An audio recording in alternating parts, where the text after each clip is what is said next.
I didn't realize, Renee, on that is that this is all going to be posted on YouTube too. This part. Well, yeah, I just now did live, so it's fine. But I usually well, I may have forgot last week, but I usually take down the live part. Okay, because I saw what I saw. I was on her website the other day. I'm like, oh crap, I got to be more careful, man. All right, so you Usually do. why I say going live on YouTube. But typically I take it down. I do think I forgot last week. Okay, maybe that's why I saw it. I'm like, oh man. Yeah, because I take the live part down once we post Okay, the new one. that's fine. We were later last week, so that may have been part of the reason No why. worries. But But yeah, also I I told saw that. I was like, oh gosh, I gotta be a little more. so I was telling so Jonathan That's said it first and then Blake second. So what I was telling Blake, he is a new timer. So he's a First new timer, baby. exactly you're happy. And so I told him that we would, turn your cameras on when I tell you to. We'll be talking about you, but you don't have to turn your camera on until we say, "Hey, turn your camera on." Blake at the end too. We kind of have like a little chit chat for people who may or may not want to ask a question specifically. Sometimes they do after the fact, and sometimes we don't. So we'll say bye, but Mhm. we're not actually leaving. Okay. And so just so you know, if you can stay on till noon, that's awesome. But if you Mhm. can't, that's okay. But we usually typically get one or two questions after the fact. But if we don't, then we just say, okay, see you guys. Yep. Bye, kind of thing. Wow, we've already got 11 folks in there. I know. I'm telling you, the entomology topics are always so hot, man. They are.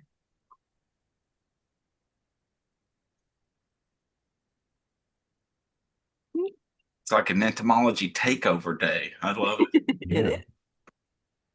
Are we your only two guests? You You are. are. So you Yeah. got the whole hour. Yeah. A whole hour? Yep. Okay. Or as much of it as you I want. had someone else booked and then they had to cancel. So they only had 15 minutes though. So it was okay. I thought we had 15 apiece, so Yeah. It opened up a little we'll bit for you. spool it out, I guess. Don't I mean, talk you can be done. slow. You can be done in 30 minutes, but I also know you can fill the whole hour by yourself if you'd like. So, I mean, whatever you'd like to do. We can wax philosophical, right, Blake? There you Yeah, we go. can. Let's get deep. We're like noble gases. Yeah, I'm telling you what, folks, there may be some kind of off the wall questions for you too, and we'll encourage folks to ask them because Mhm. Hmm. I'm excited about the tree of the week. I'm excited to find out what it is. Oh, well, we don't have a tree. unfortunately we don't have one What? this week. I know What? we're letting you I down. promised Blake a I tree of the know she week. had. Oh I man. know she had a good one last time. She did the water oak. It was pretty cool. Tree of the We week should is do bug of turned the into week kind of instead. tree of the month. Hey, I'm telling you, if you wanted to start a series, we would love that. We do this I would something love it. with DJ McNeil, Wings of Kentucky, where he talks about basically birds, and it's kind of a reoccurring kind of feature element. So if y'all wanted to come up with like the insects of Kentucky or something like that, Hmm. I mean, you know. you all have time to do it. I'm all for you doing once a month. Yeah, if y'all, and especially if you could get more mileage out of it, like, turn it into a fact sheet or, use fact sheets or something like that, Hmm. where you can kind of double dip. That would be Great good. For your files. website, if you wanted to like us just to clip that section out and you post it on your YouTube channel or whatever, or post it on our YouTube channel and then you just link to it, that's totally fine. We do that all the time. That's why half the content on From the Woods Today is on, because I want something for our website too. Mhm. So it worked out at the beginning. Now it's kind of like, people are coming to me. So it's awesome. I love it. Yeah, if you all want to do that, think about it and let me know. Yeah. Yeah, got about 2 minutes, folks. I'm happy to have you all on once a month. I mean, Jonathan, I pretty much have on once a month anyway. Is No, that but true? there's such an intersection between your all's expertise and and what we're trying to do. So, Mhm. and if it can help you all with your programs, that's even better. Mhm.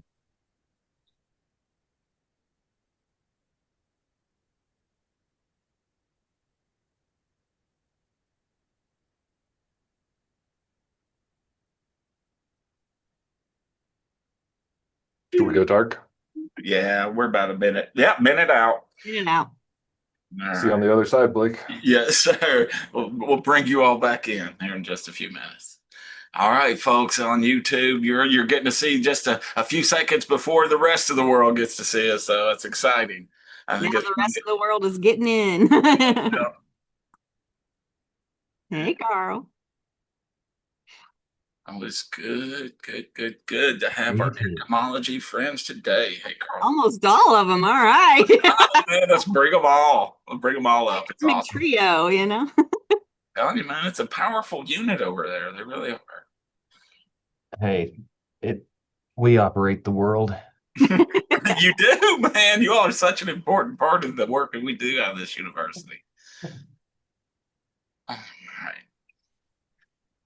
John, the title with chiggers in there brings it in because I've got literally, I counted up to 40 so far from waist to ankle. Oh man, yeah. I got into some that got through my other defenses, so yeah, they're not good. All right, it's All right, 11. I got 11. Let's get this recorded. There you go. Hi, I'm Renee Williams, And I'm Billy Thomas. and welcome to another edition of From the Woods Today. You know, Billy, we garden a lot. We You do. and I both do. We're out in Avid the woods. gardeners, yes, Hobby yes. gardeners. We're out in the woods for our profession and just for fun, you Yep. know. And so I got to thinking about, all these little bugs that bug us, these little vampires, Suckers, right? suckers, yeah, the mosquitoes, the chiggers, the ticks, even ants. I mean, especially in our garden, I get ants on me all the time, and I'm like, and sometimes they bite you and stuff like that. So I was like, does anything good come?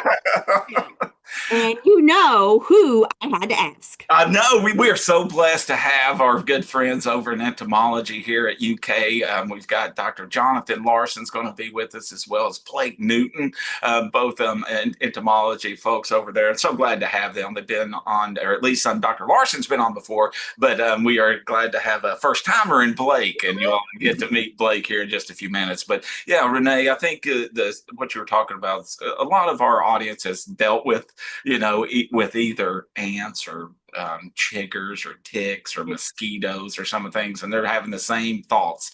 What are these things good for? So, so Blake's going to be talking about maybe some of the things that those things do and how they kind of play in the natural world and their importance in that. And then we're going to have Dr. Larson talk a little bit about ticks and alpha gal, which is something that I personally have dealt with, and we hope that we can help you all to not have to deal with it because it's not a fun experience. But we're really excited to have both these guests on. It's an entomology takeover day here on From the Woods today, and we're glad to have both of them on. If you have questions for either of our presenters as they're going, please use the chat function if you're on Zoom with us. And if you are a YouTube viewer or a podcast listener, thank you very much. But you can interact with our guests via email. You can hit us up at forestry.extension@uky.edu, and we can get any questions to our guests that way. But again, glad to have you all with us today. Renee, glad to be with you. A beautiful day here in Lexington, Kentucky. And I'm really excited about our entomology takeover day. So. I know, right? So let's go ahead and get started. Dr. Larson, welcome back. Hey. We appreciate you being Great. on. I appreciate the opportunity to come back. I'm going to do the creepy part today, the uncomfortable part, the part that nobody wants to hear about. And then I'm going to turn it over to my colleague, Blake Newton, and he's going to talk about sort of the environmental role. When we talk about these critters, I do think we come at it from a very anthropocentric view, right? Humans tend to think of them as, are they with us or are they against us? And some of those ones that you outlined, Renee, before, I think they almost always seem to fall into the they're against us camp.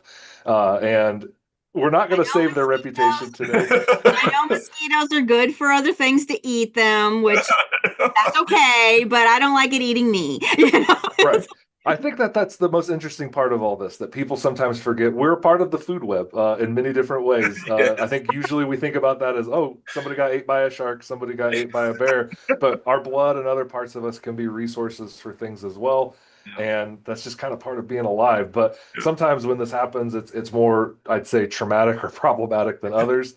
And I was going to talk mostly about ticks here today and talk about what they do that drives us so crazy. See if I can get this.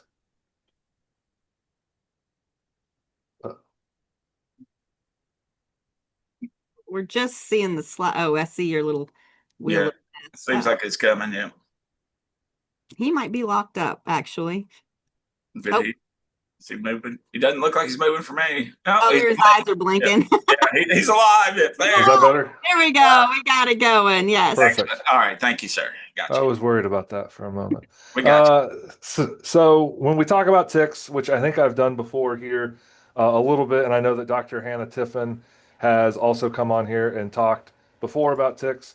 When we talk about them, I think that there's a bunch of different ticks in Kentucky that we could refer to. There's a bunch of different species that we can encounter. Some of them are becoming more and more important, like the longhorn tick, which is an invasive species. There are brown dog ticks. There's all kinds of ticks that people can encounter, but we usually focus on three that we consider the primary tick species that impact human and animal health in the Commonwealth. And you can see a chart here sort of showing the size of these organisms in reference to a dime and a ruler, an inch ruler. And these are the black-legged tick, which are also known as deer ticks, also sometimes called the black-legged deer tick. Then there's the Lone Star tick, also sometimes called turkey ticks here in Kentucky. Some people refer to them as turkey mites. And also the immature versions are sometimes referred to as seed ticks because they're so small. And then the last one that we've got here is the American dog tick.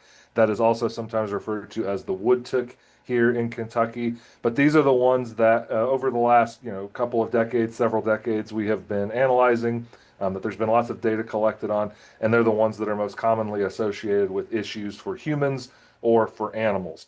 When we see them biting us and feeding on us, they can transfer pathogens in some cases. Other times it's just a situation where you're being fed on, you're having your blood drawn out, and then that's just not pleasant. Nobody likes to have that happen, but there's not a disease transferred. It's not always going to happen, but there are possibilities with each of these species for that to occur.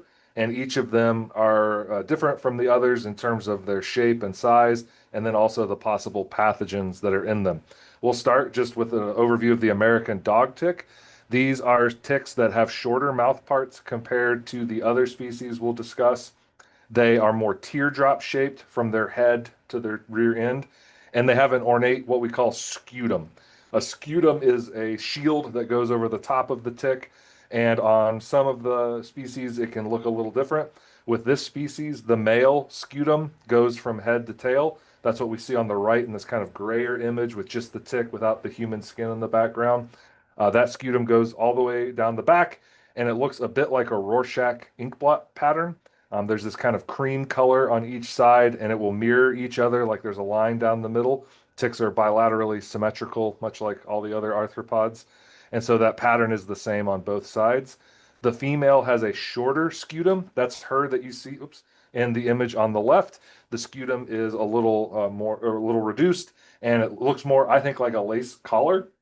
It's kind of draped around the upper part of her abdomen rather than going all the way down the body. And that means that she has more space to fill up with blood. She has to take extra blood during one of her last blood meals so that she will have enough to help generate the eggs. But you can see that they're a beefier tick. Their legs are a little bit thicker, their bodies are a little bit bigger, but their mouth parts, while they're large, they're shorter in comparison to some of the other species. These are found essentially anywhere that you wouldn't want your dog to go, probably. They're found in areas with little to no tree cover. They like grassy fields. They like to be along roads and walkways and trails in that kind of overgrown, messy area that is somewhere that dogs and other animals may kind of squirrel themselves down into. There's going to be ticks waiting at the ends of branches, at the ends of blades of grass, and that's where they're questing. The American dog tick is a really good quester. You can see in this image what that means is they kind of post up like they're a center down in the paint at a basketball game. They plant their back legs and then they project their front legs forward. And those front legs are kind of sticking out in front of them, waiting for an animal to wander by so they can clamber onto it and give it a creepy little hug and then kind of shimmy up the leg where they're going to look for a space to bite that potential host and begin to draw blood. So, in conversations that I have with people about ticks, sometimes people have this conception that ticks, they're scoping us out from the tops of trees and that they're jumping onto people from up there. That is not the way that these behave. They would have a very low success rate. Ticks are not very athletic. They aren't fast. They don't have the ability to fly, thank goodness. and they're not good at jumping. They're really just very patient organisms. They sit and wait for the most part for something to come by so they can climb onto it. They don't jump, they don't hustle to get onto it. It's really just a passive thing where we brush up against them and they're able to take advantage of that situation. This is just some data from a former student in the department. Her name's Anna Pasternak. She was a tick researcher here for us, and she did tick drags. If you ever meet tick researchers or if you look into tick research, you will find that one of the more common methods for surveilling these is to take a piece of burlap, and then that burlap will be tied kind of to a dowel rod, which will have string trailing off of each end of it that you tie into a triangle. And then you can drag this through the underbrush and the ticks will climb onto it thinking that it's an animal passing by. And then you can easily pick the ticks off the burlap and preserve them in alcohol. During her survey work that she did in Kentucky for a few years, she was looking for this species as well as the two others that we're going to talk about. And what we wanted to see was here in the 2020s, what is the tick diversity in Kentucky? What are the more common ticks? But then also, what times of the year are they more common and at which life stage? So this is her data that shows what we saw with the American dog tick. So the American dog tick is a kind of an April, May, June, and July species. There's also some August data. One of the interesting things I think about this is if you look, this is very heavily skewed towards the adults. She collected very few of the immature forms of this tick.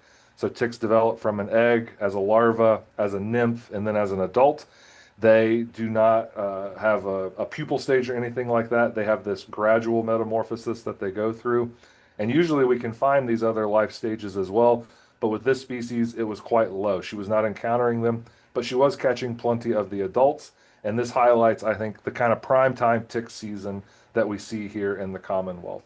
This used to be the most common tick in the state. You can see she caught up to almost 450 of them in one collection in May. This is not the most common tick anymore. It's been supplanted, but this is the one that I think if you talk to maybe an older member of your community, this would be the one that they were more familiar with in their childhood. It is most associated in our state with the pathogen that causes Rocky Mountain spotted fever. Rocky Mountain spotted fever is actually kind of a terrible name for this disease because it's not very common in the Rocky Mountains. It's actually more common on this side of the country, from my understanding of the CDC data.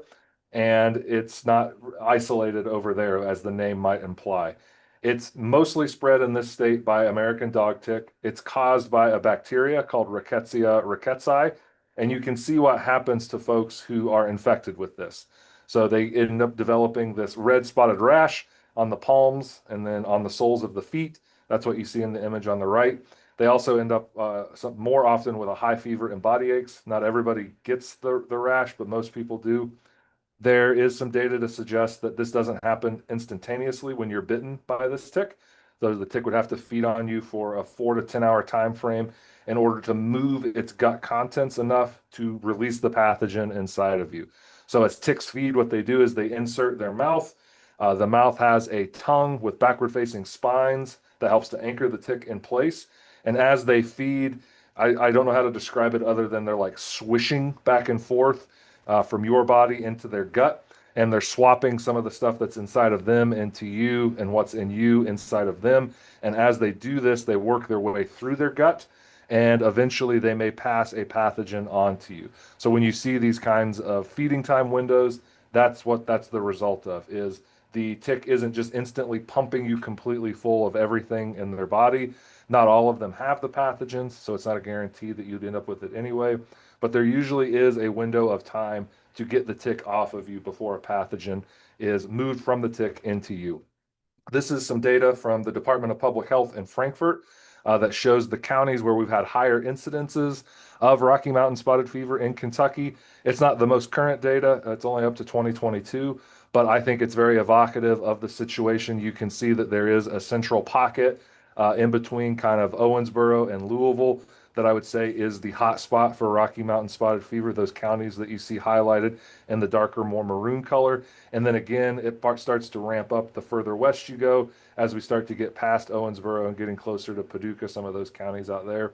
And then there is another hot spot sort of down on the Tennessee border Pulaski and some of those other counties down, or not Pulaski, the counties next door to Pulaski, that are a higher incident rate. So this is up to 439 people in some of these darker counties that per 100,000 that have been confirmed infected, and doctors reported this data on up to the right folks. So it's not a complete census of everybody that's had it. Not everybody is going to be reported because a doctor may not send that data in, or they may not go to the doctor. But this is kind of I think, a good window into what we experience here in Kentucky. One of the other ticks that I think is probably more famous, and also inspires a lot of dread, is the black-legged tick or the deer tick. These ticks are a little different looking. The female, which are the ones that when I receive samples, I almost always with this species get an adult female. I rarely receive submissions of males or the larva and nymphal forms. The female has kind of this orangey color, reddish orange color to her abdomen. They get their name because they do have really dark colored legs as well. The male looks a little different. He's dark black or dark brown, black all over, but then kind of has this creamy khaki horseshoe around the edge of his body. The immature forms, they have kind of see-through-ish parts on them towards the rear, but overall, they have longer mouth parts when you compare them to the dog tick, and they're very different in color. These are anywhere that their preferred host, white-tailed deer, are found. For me, it seems when I travel the state of Kentucky, the white-tailed deer like to live in the middle of the Bluegrass Parkway, based on the number of deer carcasses I see as I travel county to county. But anywhere that they would be more naturally is going to be where this particular tick likes to live. So they want to be at the about leg height, shoulder height for this particular host. So that's also going to be at a height where we could pick them up. If you're a hiker, if you're a hunter, if you're a fisher, somebody that's going through understory brush in the woods, you are going to encounter these ticks pretty frequently. One of the other interesting things about this species are that they have a bit of a reverse life cycle compared to the others. They are active at different times of the year. These adults are active any day above freezing. So we see them more in October through February, the adult forms. So if you're somebody that's going out and hunting during that time, if it's above freezing, you could still be exposed to these ticks, which unfortunately means we're never really free of ticks here in the state of Kentucky. This is the data that Anna collected a few years ago, showing when they're active, highlighting what I was just saying, that November and December were the hot spots for her to collect the adults. And then they have their nymphs and larvae are more active in the summer. This offset kind of life cycle helps to separate them from some of the other species. It also means that if somebody's bitten by a tick in a winter month, we often can theorize that it's going to end up being this species that they're going to submit with us. They are the vector for Lyme disease. I should say they're the vector for the pathogen that causes Lyme disease, Borrelia burgdorferi, in this state. If you went to the West Coast, it would be different. But here in Kentucky, this is the only species that has been confirmed to carry this pathogen and then spread it to another human. So it's the only vector we have here. Lyme disease is on the rise in the New England states. I think that they've had a real uptick in cases up beyond Pennsylvania into the mid-Atlantic area. And we're seeing more cases in Kentucky. This is different than what people maybe heard about 30 or 20 years ago, where the Kentucky area was not considered kind of a primary Lyme disease area. That is changing. We are dealing with this tick more, and also we're dealing with this pathogen more. Lyme disease, it has a series of symptoms that it can create. I think the most famous one is the bullseye rash. That's what most people associate with it. I want to emphasize not everybody gets this rash when they're bitten by this tick and have the pathogen spread into them, but many people do. There's going to be more common symptoms, which are a high fever and fatigue and stiffness. So you're bitten by this tick and you start to feel like you have the flu. It would be highly advisable for you to go to the doctor and seek medical attention to see if they can't flush your body out and hopefully treat you for Lyme and resolve that situation. So again, this is not the entire picture. This is the data that we have up to 2022, data that was submitted voluntarily by doctors. You can see that there's kind of an Appalachian flavor to this one, where the eastern part of the state, it has higher incidences, with other counties kind of in the central part of the state showing higher incidences. This is not as high as Rocky Mountain spotted fever. It only goes up to 178 out of 100,000. But that's still a lot of people that are being afflicted with this. I'm not trying to minimize it, Relatively speaking, we do not have as many cases as New England does, but that is something that could change in the near future, and more people could end up dealing with this here in Kentucky. So we're trying to get people aware of this. We're especially trying to get doctors to be aware of this. There are some physicians that we've encountered that are resistant to the fact that Lyme disease is much more present here than it was in the past. And that can be a hard hurdle to overcome if you're somebody that's seeking guidance and help from a doctor to try and resolve your Lyme situation. So this is something that's on the rise and people need to be aware of. But the kind of star of the show today, and for the most part with ticks in Kentucky, are the Lone Star ticks. Lone Star ticks are different looking than the other ones in that they're rounder. If you look at these and kind of think back to the last two, I think that you can see with the larva and nymph especially, these are more hockey puck shaped. As they reach adulthood, they become a little more oblong, a little more egg shaped, but they still have a rounder body overall compared to the other species, I think. They also have longer mouth parts relative to their body size than the other two species. They usually are this kind of dark orange color that you see here, kind of an amber color. The adult male does not really have a distinctive pattern. There are these kind of yellow lines on his back, and the edge of his abdomen looks like it's crimped a little bit, almost like the edge of ravioli. I don't mean to ruin ravioli for people, but that's kind of what it reminds me of. Then the female on the left there, she's the one that gives the group their name. They have that white dot on their back. That's why they are called the Lone Star tick, not because they're from Texas. So these are active April to August as adults in Kentucky. So we're still in prime Lone Star tick season. Before that, before April and after August, that's when we start to see more cases with the seed ticks, those smaller ones, the larva or the nymph, that may get on people in high numbers. Lone Star ticks are found in woodland areas with a lot of undergrowth. They are questers, but they can also be active. Sometimes they will clamor after things that they want to climb on. I had a client bring me these small ticks that you see here on the left, and said that these were following him on a trail. They were kind of like the Walking Dead. They were shambling after him. So they are able to sense a potential host and try to get onto that host in a slightly more active fashion than what we see with most other species. But they will also just quest in the undergrowth if they need to, if that's the best way to find a potential host. The data here again shows when they're active, but I would point you to the one of the axes there with the numbers. The number of ticks collected here were into the thousands. The other two, we were in the low hundreds. This one, we're trying to get over 3,000, approaching 3,500 ticks collected. So the adults are active, like I said before, kind of that April to August timeframe, some of them even in March. It's the nymphs that pop up in the summer and then the larvae that show up in the fall. So we have these kind of overlapping generations, I guess you could say, that are occurring. And we see these larvae pop up at this distinct point in August. And that's when people start getting the seed ticks on them. And that can trail into the winter as well. The Lone Star tick is most famous, I would say, for its association with alpha-gal syndrome. Alpha-gal syndrome in the past has also been referred to as red meat allergy. That's a name that we're trying to move away from in our communities because it's not evocative of everything that alpha-gal is present in. And so we're trying to be more conscientious of that and point out that alpha-gal can be found in cosmetics and medication and other things. It's not just found in red meat, but it is a term that you might see online used to describe this allergic condition. This is induced by the bite of a tick. This is in Kentucky, in North America, the primary kind of vector, I guess you could say, is the Lone Star tick. Vector is not quite the right term here because it's not a pathogen, it's a sugar molecule that's being picked up. But in this case, the tick that's moving the sugar molecule around is the Lone Star tick here in North America.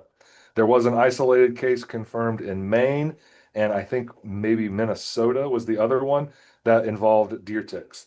But so far, that has not been found in Kentucky or other states, and those were just one or two ticks, from what I understand, in those areas. In other nations around the world, alpha-gal syndrome has also appeared.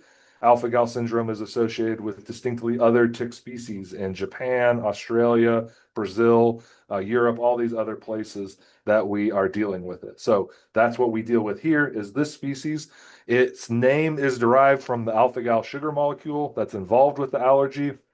This is alpha-gal that you're seeing here. It's not from Ohio. Those are oxygens and hydrogens that are attached all over this particular molecule. but it's a sugar molecule that is found in the bloodstream of all other mammals except for humans and primates, some other primates.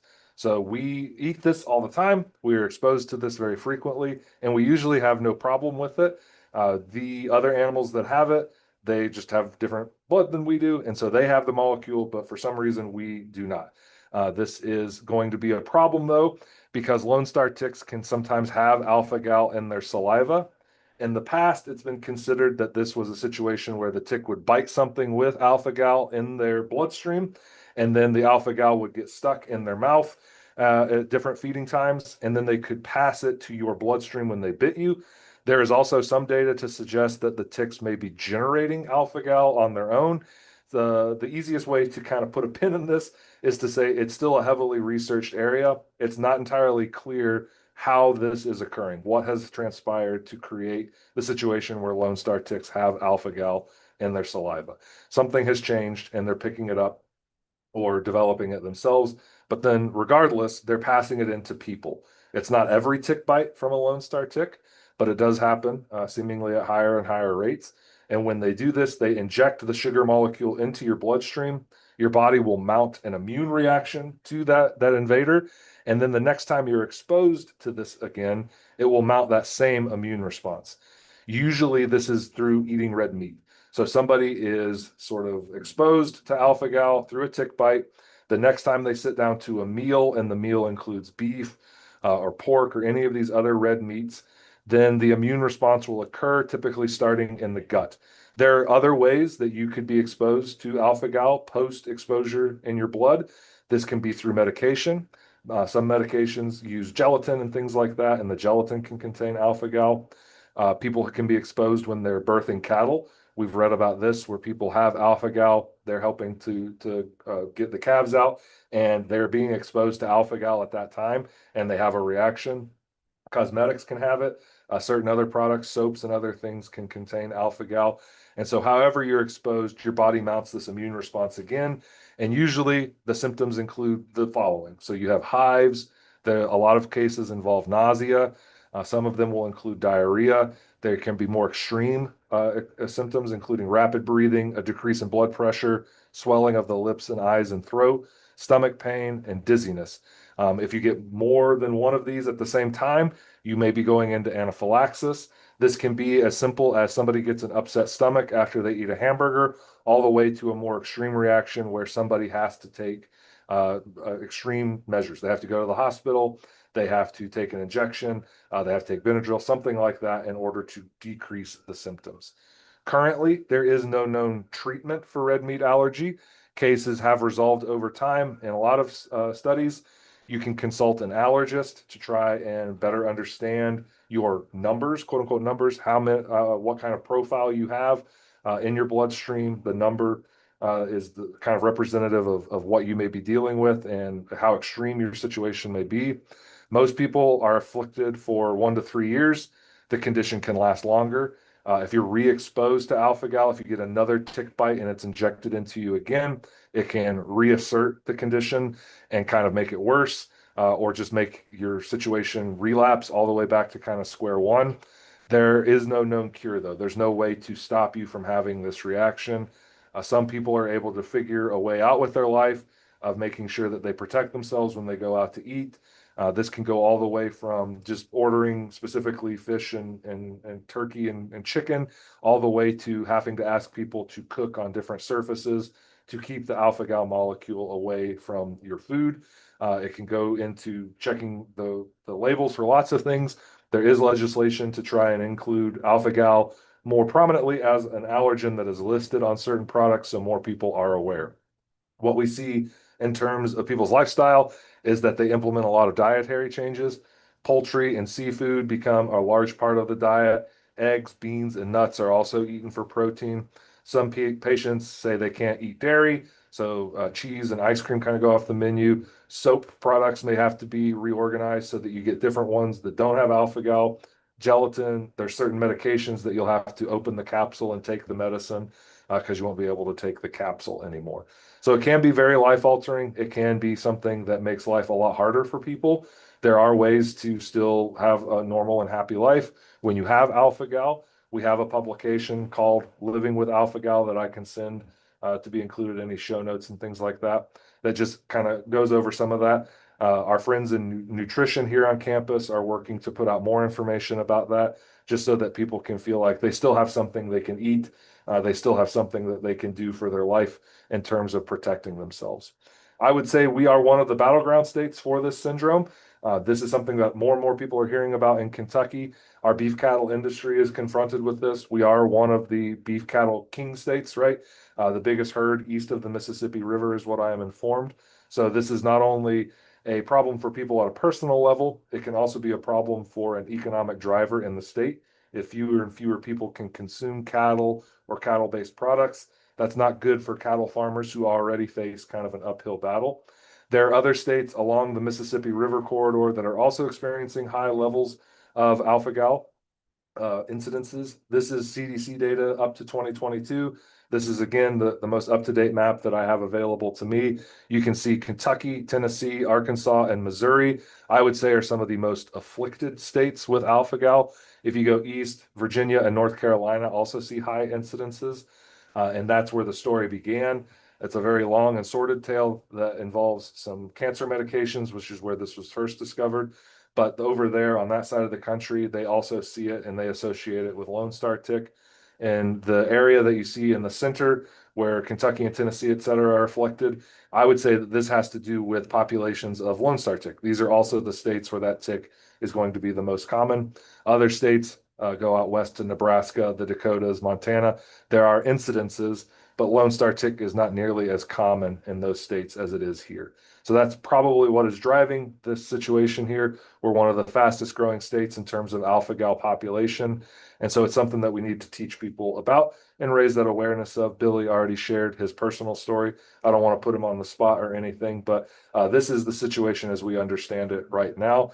And I'm happy to try and take any questions before we switch over to Blake. Well, that was awesome. Thank you so much. We really do appreciate your presentation.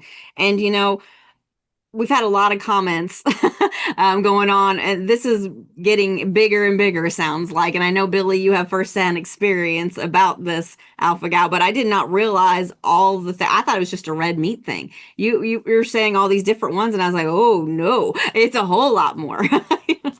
Yeah, personally, it was not a good experience. I ended up having, excuse me, hives for basically a year or so and couldn't figure it out. Kept going back to the doctor. The doctor wasn't sure. They asked about changes in, laundry detergent or anything like that, new lotions or whatever, and I had no changes in that. So, for a while, probably 3 doctor's appointments, they really didn't know what was going on. And then I had a really bad reaction after an exposure one time, and that led more to like an anaphylactic type event.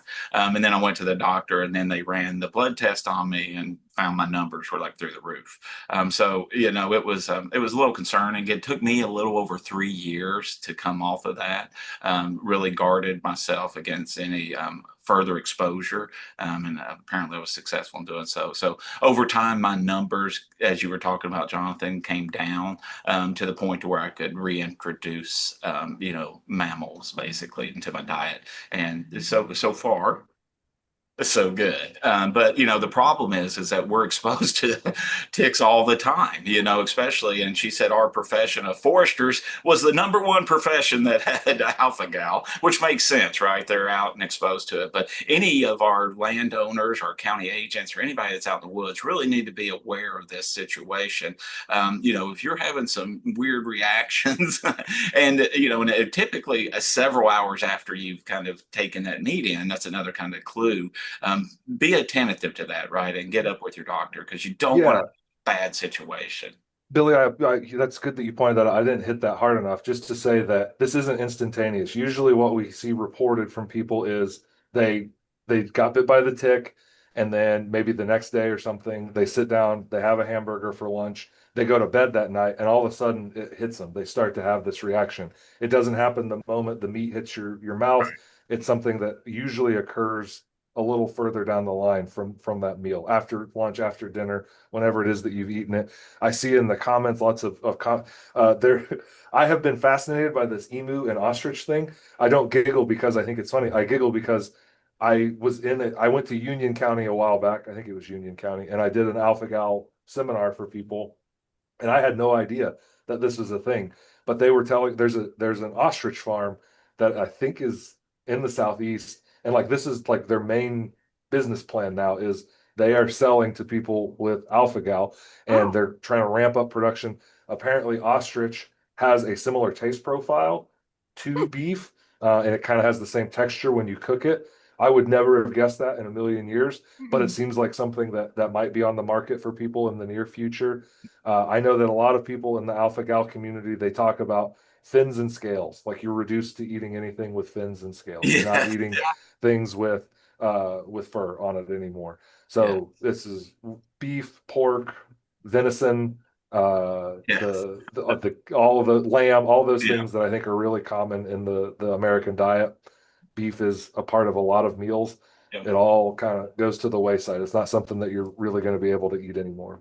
Yeah, that's It it. changes your grocery bill. It really does, and it's a good point you brought up. Sometimes there's those products that are hidden, right? You may think you're consuming something that doesn't contain mammal products, and I have, through basically casings is another thing, right? You buy chicken sausage, Yep. and they put the casing in beef or pork, and so so you got to be really attentive to that, really. And folks, take this thing serious, right? If you're having some weird symptoms that you can't really explain, and you're out in the woods, or at least in fields and edges, I would be attentive that this might be something going on with you, and let your doctors know that. Yeah. And so there are several confirmed cases of alpha gal, I would imagine, in Kentucky. So, especially because I know a lot of the foresters we deal with, they're like, yeah, I've got it. And so it just seems like there's a lot of that. Yeah. Trying to look through the comments to make sure we haven't missed any No, questions. no, yeah, yeah. It's been a hot topic, and I know you all done a lot of work there out of entomology trying to help spread the word about this, Dr. Larson. So thanks for that, for sure.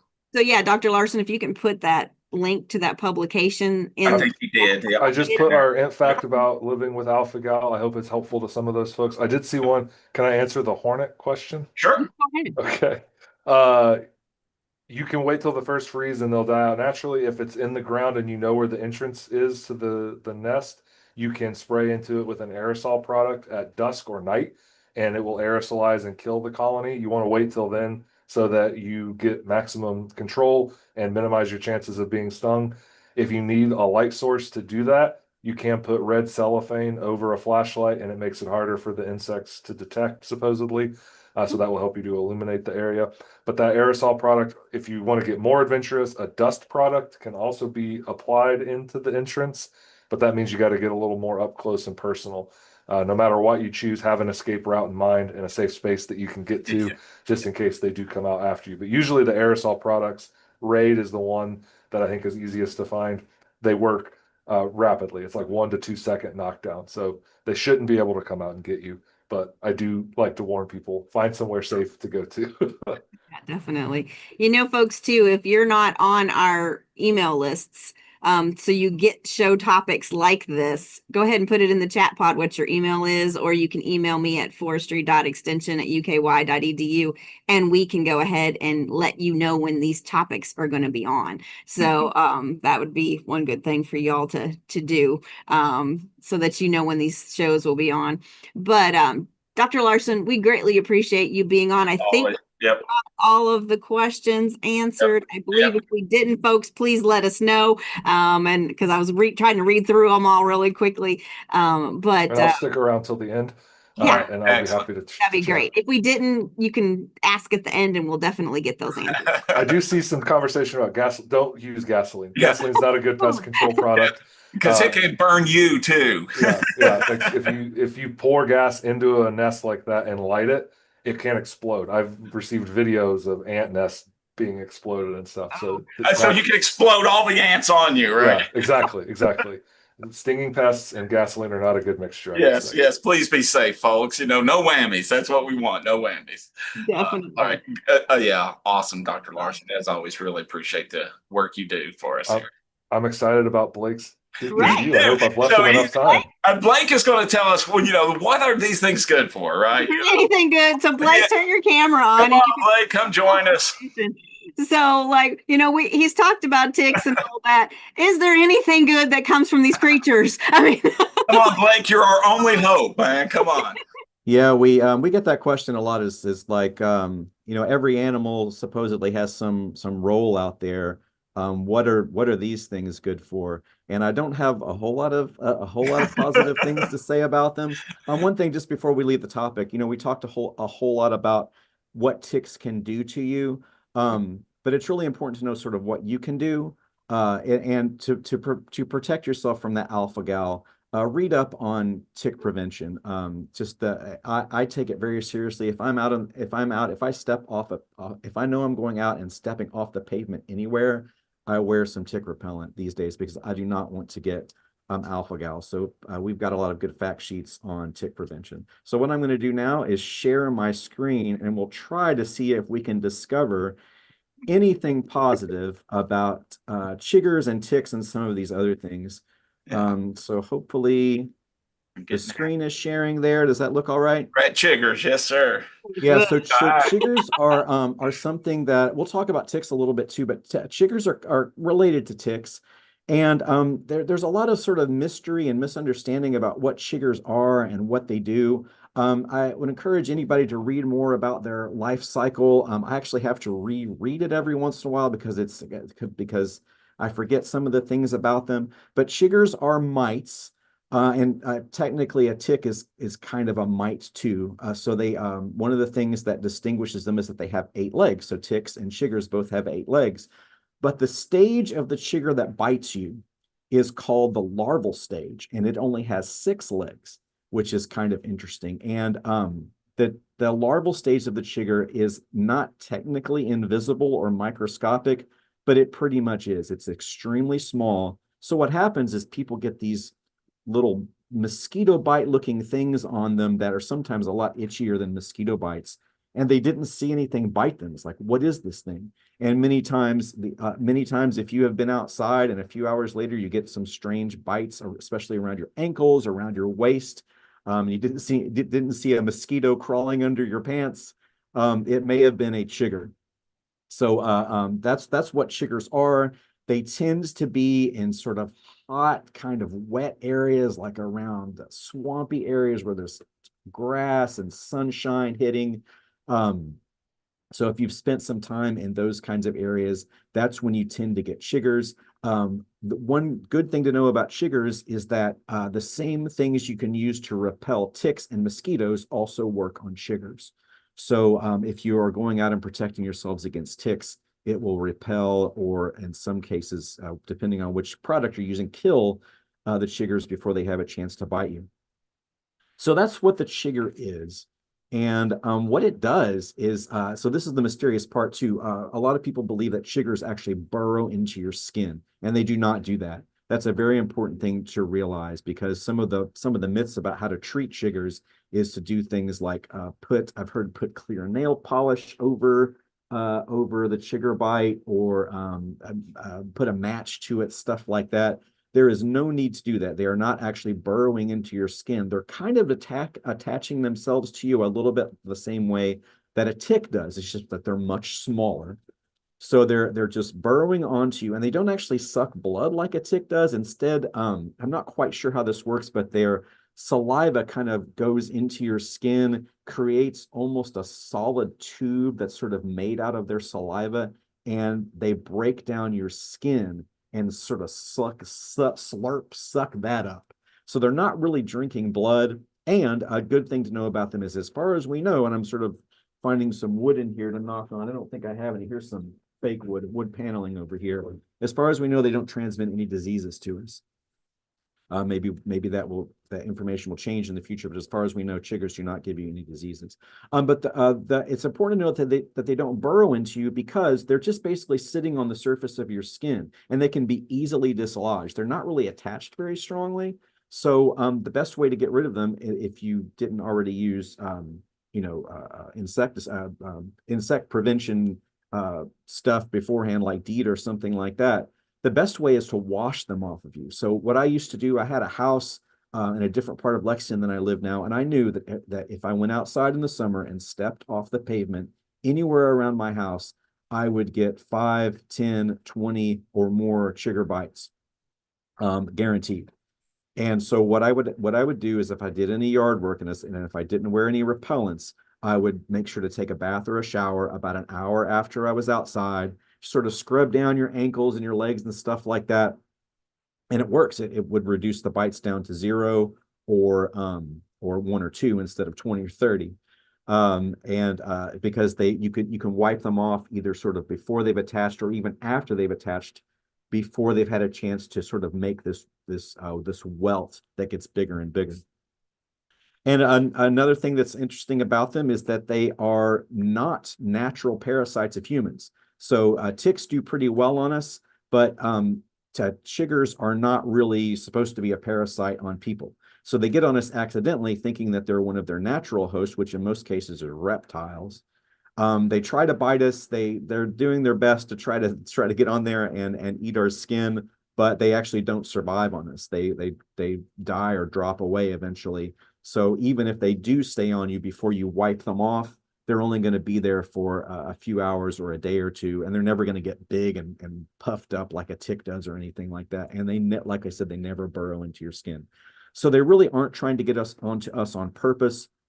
They're getting onto us instead of something like a reptile. This is a picture, by the way, of the larval stage of chiggers on a snake. So that is one of their hosts out there. So they can't really survive on humans, but they are out there normally trying to get on reptiles and small mammals. So on the topic of what is it that chiggers actually do out there besides bite us, is that mainly the other thing that they do is bite other things.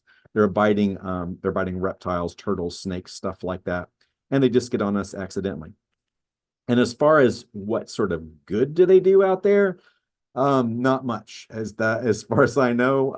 They like any creature, they are a part of the food web, and when they are very small, they are probably being eaten by very small spiders, other very small predatory creatures out there in sort of the grass layer. And then the one interesting thing about them is when they become an adult, they're actually pretty visible when they're an adult. They're not huge. They're a couple of millimeters and they're bright velvety red. And the adult is a predator, so they could be considered a beneficial creature at that point. They're probably not making a huge difference in as far as reducing pests numbers out there, but at least the adults are not biting us, and they're out there eating other things instead. One thing I wanted to mention, I don't have a picture of it in here, but many times people will see these very small red mites running around on concrete in the summer, and you can see like dozens of them at a time. Those are not chiggers. They are a kind of mite, so they're related to chiggers, but that is not what's biting you. Chiggers are much smaller than that, and they generally don't get on concrete. Those are the kinds that we see running around a concrete, I believe, are just called concrete mites, and they don't bite anybody, so you don't have to worry about those. Don't have to control those. Don't do anything about those.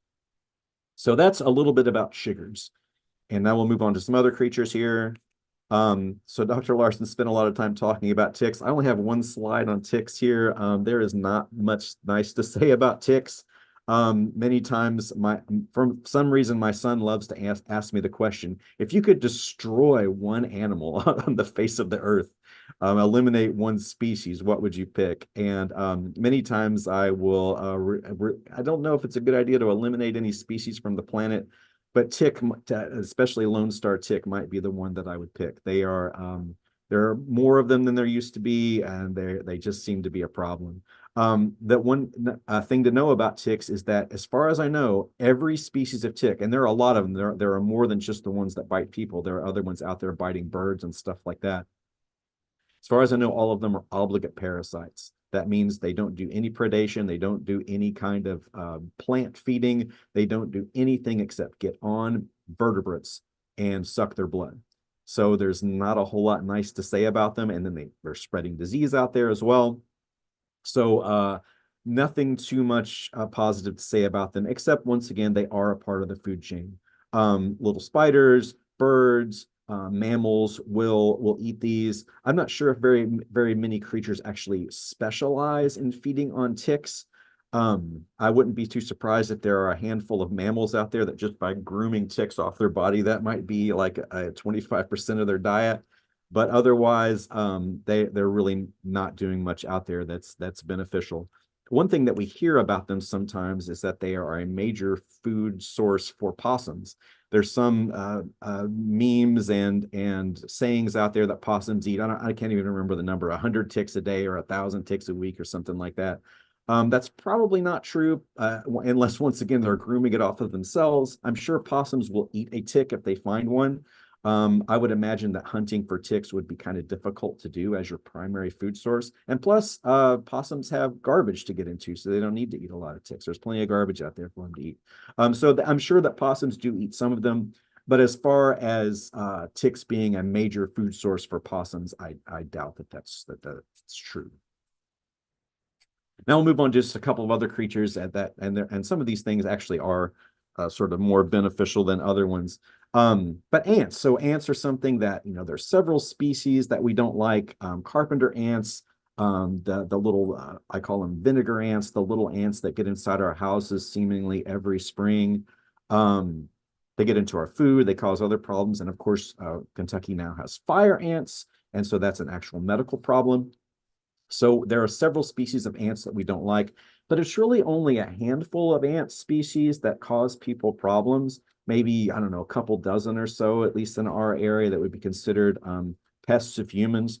But really, most ants are beneficial in some way. There's lots of species of ants. There's in the world, there's hundreds of them, and in Kentucky, there's several dozens more than the ones that we think of as pests. But they actually do lots of positive things. One of the main things that they do, even some of the pest species, is that they're important for decomposition. So you've got, wood out there rotting in the forests, old leaves, stuff like that. That stuff needs to get turned back into soil, and ants are a big part of that. Of course, termites are a part of that cycle as well, but ants are a huge part of that. And also soil aeration. So our soil, it's out there, it's getting baked by the sun. It's sort of hard for water and air to get through that unless you have things like worms and ants digging tunnels and moving it around and aerating it. So that's actually one of the more beneficial things that they do that we sometimes forget about.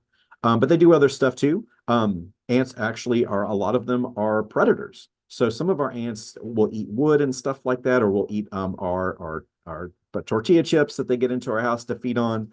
But a lot of them will eat bugs. So ants can actually be very important pest control in agriculture and garden situations.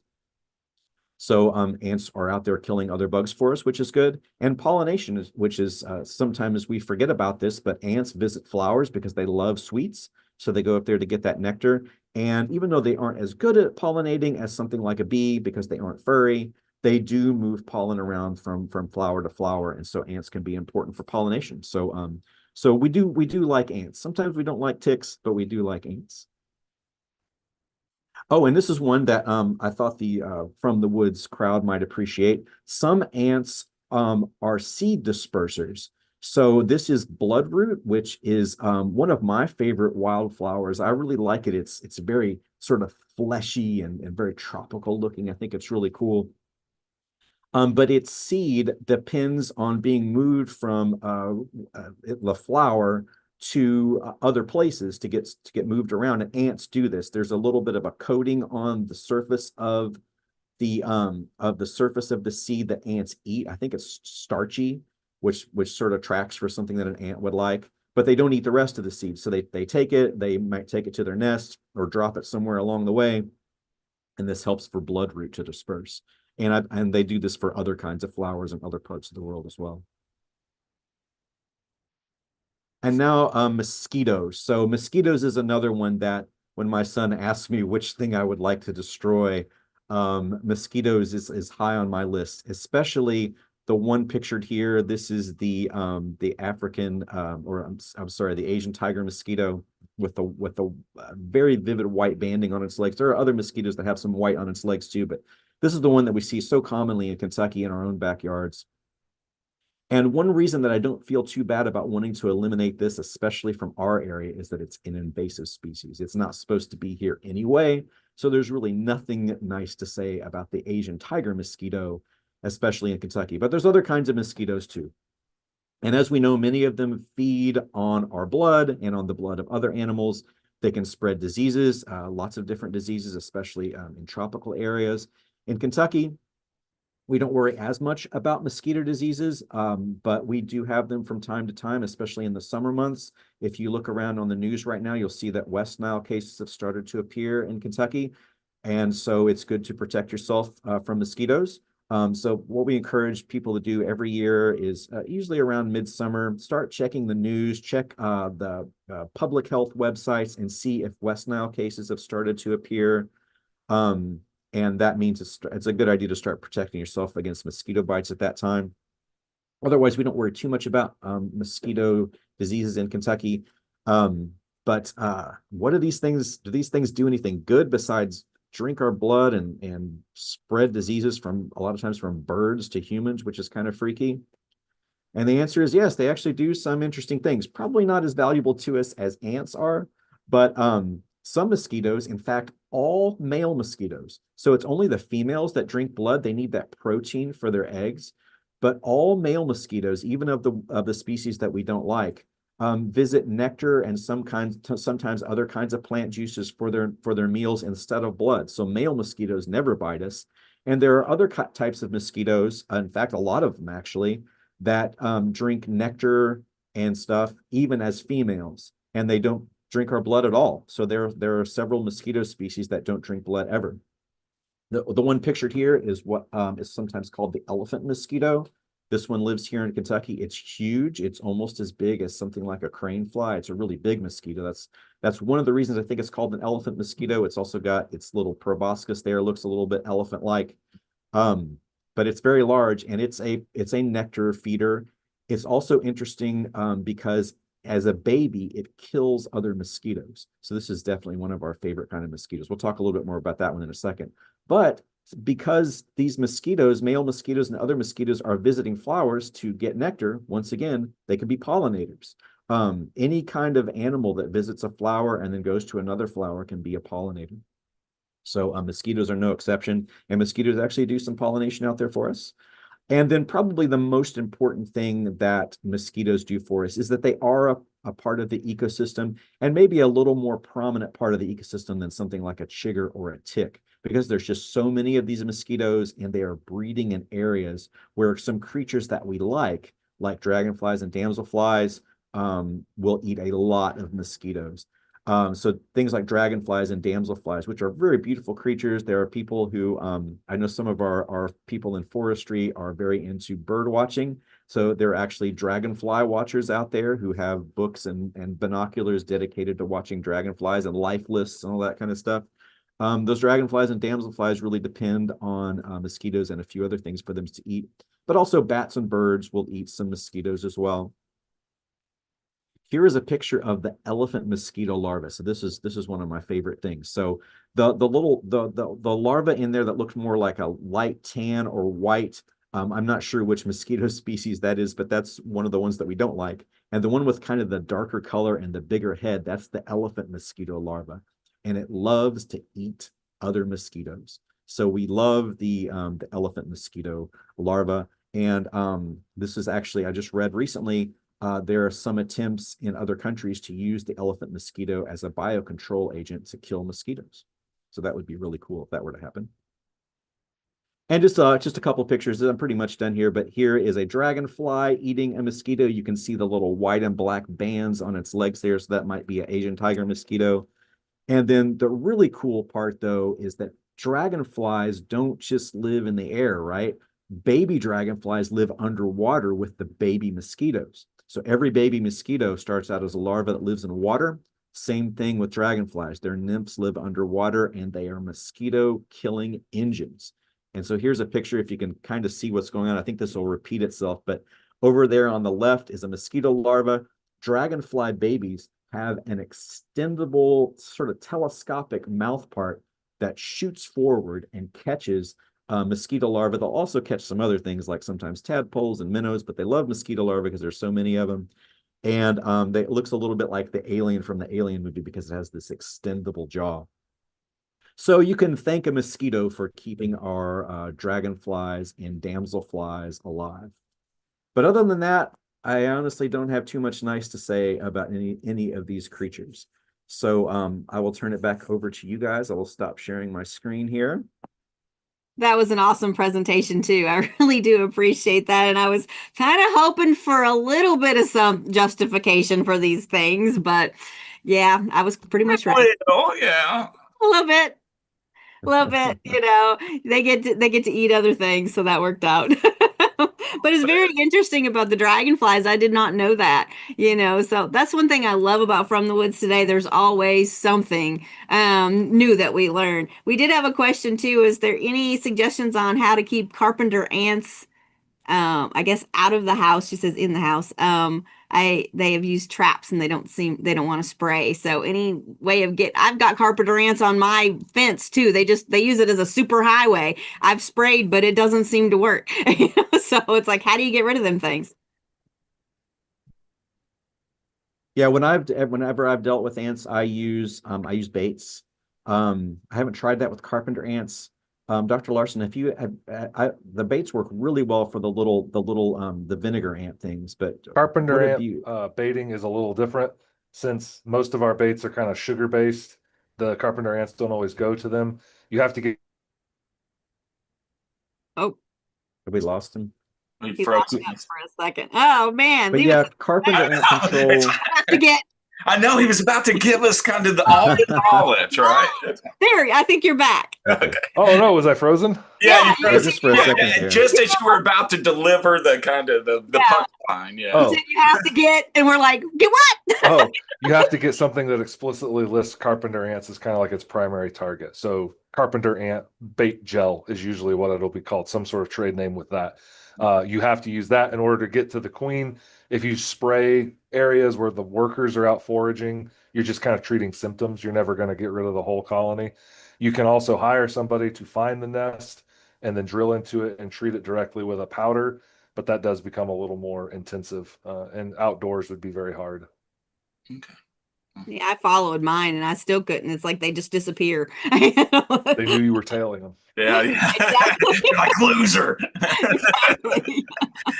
Oh, gentlemen, thank you both so Awesome much. job. It was so good. And Blake, a first timer, glad to have you on. We'll have you back for sure. You really did a great job. And Dr. Larson, as always, we really appreciate what you share with our audience. So good stuff. Good stuff as always. And yeah, appreciate You both being on. Yep, good stuff. And Yeah, folks, thanks for inviting us. Yep. We thank all the great questions and the engagement from the audience. We really appreciate having you all as part of this great episode. So good deal. Definitely. So if you think you've missed anything, in a couple of days, we'll have this on fromthewoodstoday.com and you'll be able to rewatch it as much as you want. Like, Billy and I say, you can binge watch us if you want. We have over 250 shows of content on there. I think it's like almost 300 at this point, but it's up there. Again, so you just go to fromthewoodstoday.com. And if you find anything that's in your woods that you are just like, I don't know what this is, there's a little survey there that you can click and you can find out. You can send us an information or take a picture and send it to us, and we'll be happy to try to pass that along. May have to pass it along to Jonathan or Blake. Was like, what is this bug? And they can identify it for you. Yeah, good deal. Yeah, because if you're dealing with it, others probably are too. So let's help each other out. So, all right, gentlemen, good job. Thank you all both for being with us. And yeah, I look forward to seeing everybody next week on From the Woods Today. Take care. Bye.